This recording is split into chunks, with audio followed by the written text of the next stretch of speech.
Ginger Runner. What's up, everybody? Grizzly Adams.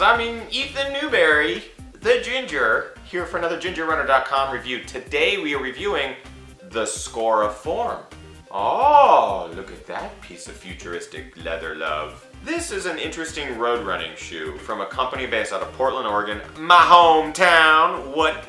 Born and raised. So SKORA is a small boutique shoe company that makes only 2 shoes. They have a new line coming out in 2013, but right now it's the Form and the base. This is the Form. I contacted the company and asked if I could give a pair a shot because I was really curious to try a decent minimal running shoe, or as they like to call it, a real running shoe. While there's a lot that I like about the shoe, there's a lot that I dislike about the shoe. Overall, I would say that this shoe gets more wear from me just in everyday situations. I don't run a lot in it, and I'll tell you why in a bit, but I do walk around and I go to the store and I go to the coffee shop and I just wear it around the house because it's so damn comfortable. Let's just get on with this thing. Things that I like. It's very comfortable. I already talked about that, but it's true. The offset lacing, I actually don't mind this. I thought I would. They talk about how this lacing coming off to the side there is supposed to match the anatomy of your foot. I think that's some kind of marketing mumbo, but when I tried it on, I realized that's actually pretty comfortable. And the way that it cinches is nice and it fits my foot. I like that. I like the upper width in the toe box. It's fantastic. It actually kind of matches the outlines of a human foot, as well as this overlapping tongue. Now this is very similar to the La Sportiva Vertical K, however this has the offset lacing, so it kind of brings this whole tongue off to the side of your foot. It works. When it begins to tighten, it just overlaps more and more. This is a weird like, but it's important. No smell. I have put miles and hours in this fucking shoe, and I've sweated my feet off.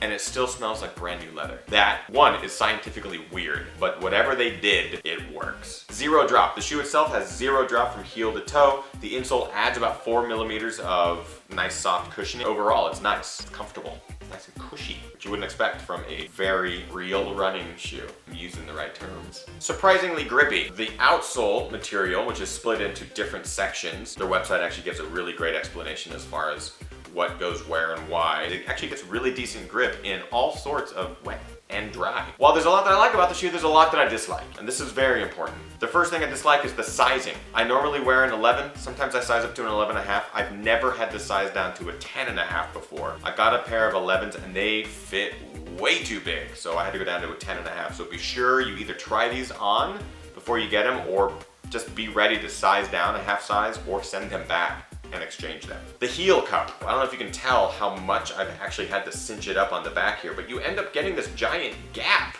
where your heel doesn't even touch the back of the rubber, and that's a problem for me. I have all this added room, and it's really difficult to get a good grip in there. And that's one of the reasons why I don't run a lot in this shoe, is because while everything else on the shoe fits great, the heel cup does not. This won't be a problem for a lot of you, but it's a problem for me. The leather. It's goat leather with sheepskin lining. I'm not a big fan of heavy materials like that. It does add to the weight of the shoe, and you do feel it while you're walking or running in it. You feel like you're wearing this extra layer of skin. I'm not gonna pull my hippie card on you, though I do have the hippie beard, but from a company based out of Portland, Oregon, which is a very environmentally conscious city. A shoe made out of goat and sheepskin, you would think wouldn't fly. I'm not a big fan of leather. And finally, price, and this might be the deal breaker. $185 for this shoe. While it is a boutique shoe company, I wouldn't expect to pay $185. I am glad that I got a chance to try these shoes. I do wear them all the time, walking around my house and stuff like that. So really it's up to you, the buyer, if a shoe like this is worth it. Now there are other shoes that I have paid more than that for. Look at Newtons, for example. Newtons are very expensive, but I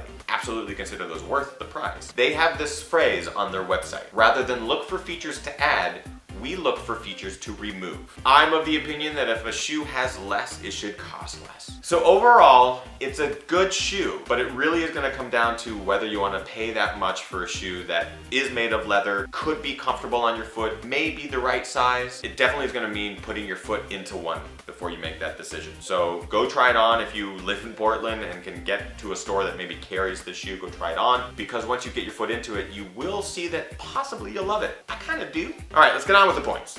Quality, I give it 3 out of 5. Here's why. I'm getting a lot of fraying at all the seams. The lacing itself isn't really of the highest quality. It's stretched, it doesn't tighten very well. So for that, I'm giving it 3 out of 5. Comfort, I give the shoe 4 out of 5. It's very comfortable. It's not something that I would run super long distances in, and it's not because I don't run in minimal footwear. I have, and I do. But it doesn't get the 5 out of 5, but it does get a good 4 out of 5. Price, I have to give it 2 out of 5.